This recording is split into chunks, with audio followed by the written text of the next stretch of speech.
خوای ارحم الراحمین ئەوەندەی خۆش دەبین عەقیدەی ئاسان کردووە. هەموو جار عەرزتان دەکەم عەقیدەکەت چەند کتێبی زۆری ناوێ، یەک ئایەتە بەش پیت کەمە لە بەری دەکەی تێی دەگەی لە دڵتابی چەسپێنە. پەروەردگار لە سوورەتی الطلاق لە ئاەتی 12 دەفەرمێ الله الذي خلق السبع سماوات ومن الأرض مثلهن ينزل الأمر بينهن لتعلموا أن الله على كل شيء قدير وأن الله قد أحاط بكل شيء علما.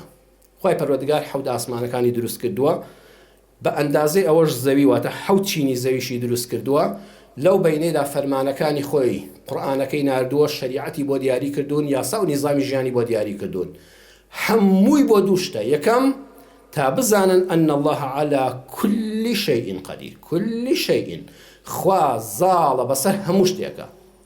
یعنی خوا دەفەرمێ ئەم ئاسمانە کە دروست کردووە ئەو تۆ بەس بەشێکی دەبینیت کە سەرت هەڵبڕی یەقینت هەبێ خوا زاڵە بەسەر هەموو شتێکە. کە سەیری زەویت کرد ئەوەی لە ناخی زەویشدایە خوا زاڵە بەسەر هەموو شتێکە، هیچ شتێک لە فەرمانی خوا دەرناچێت.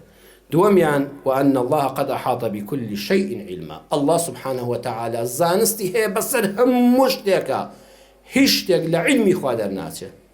دوو صفەت قدیر و علیم، هیچ شتێک لەبەر دەسەڵاتی خوا عاسێ نابێ، هیچ شتێکیش لە خوای گەورە ناشاردرێتەوە.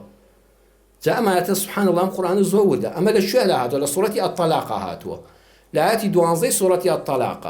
طلاق ناڕەحەتترین شت کە بەسەر مرۆڤ بادێ. خوا لەوێدا ئەم دوو سیفەتەی باس کرد. لەگەڵ هاوسەرت ژیای ستەمی لێ مەکە، جیا بوویتەوە هەر ستەمی لێ مەکە. ئەگەر کەسی نییە ئەو ژنە خۆ خوای هەیە، خوا لەسەر تۆ زاڵە. ئەگەر کەس نازانێت چەند غەدر لێ کرد تا لێ جیا بوویتەوە خۆ إن الله قد أحاط بكل شيء علما، خوا هەموو دۆسیەکەی لایە. ئەی ژن ستەم لە مێردەکەت مەکە، کە لێشی جیا بوویەوانە عیب و عاری بەدوو مەخە، بوختانی بۆ مەکە، خوا ئاگای لێتی. چاو لێ ئەم قورئانە چۆن پەروەردەمان دەکا بە هەموو شتێکتان بە جوانی بێ. ئەگەر هەموو دادگای سەرزەوی بخەڵەتێنی خوا عیلمەکەی بەسەر هەموو شتێکا زاڵە، هەموو دۆسیەکە لەبەر چاوی کراوەیە.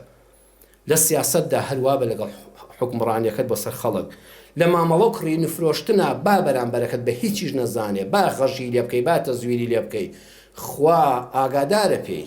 والله خوا دەسەڵاتی هەیە ڕۆژێ تۆڵەی هەموو لێ دەکاتەوە.